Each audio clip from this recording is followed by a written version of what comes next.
বলিউডে অভিষেকের আগে বিতর্কের মুখে পড়েছেন অভিনেত্রী সানায়া কাপুর।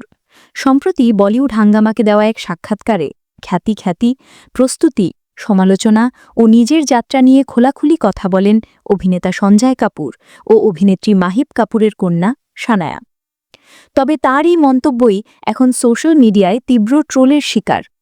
আগামী ১১ জুলাই মুক্তি পেতে চলেছে সানায়ার প্রথম ছবি আঁখো কি গুস্তাখিয়া, যেখানে তার বিপরীতে রয়েছেন 12 ফেল খ্যাত অভিনেতা বিক্রান্ত ম্যাসি। অভিষেকের আগে এক সাক্ষাৎকারে সানায়া বলেন, খ্যাতির সঙ্গে সমালোচনা আসেই, আমি ওগুলোকে নেতিবাচকভাবে নিইনি, বরং শিখেছি, নিজেকে গড়েছি। তবে তার স্ট্রাগল বা সংগ্রাম নিয়ে এই মন্তব্যই বিতর্কের জন্ম দেয়। সামাজিক যোগাযোগ মাধ্যমে ব্যবহারকারীরা সানায়ার এই মন্তব্য নিয়ে তির্যকভাবে লেখেন, সানায়ার একমাত্র সংগ্রাম ছিল লিভিং রুম থেকে মেকআপ চেয়ারে যাওয়া। তবে বিতর্কের মাঝেও সানায়া নিজের বাস্তবতা স্বীকার করতে পিছপা হননি।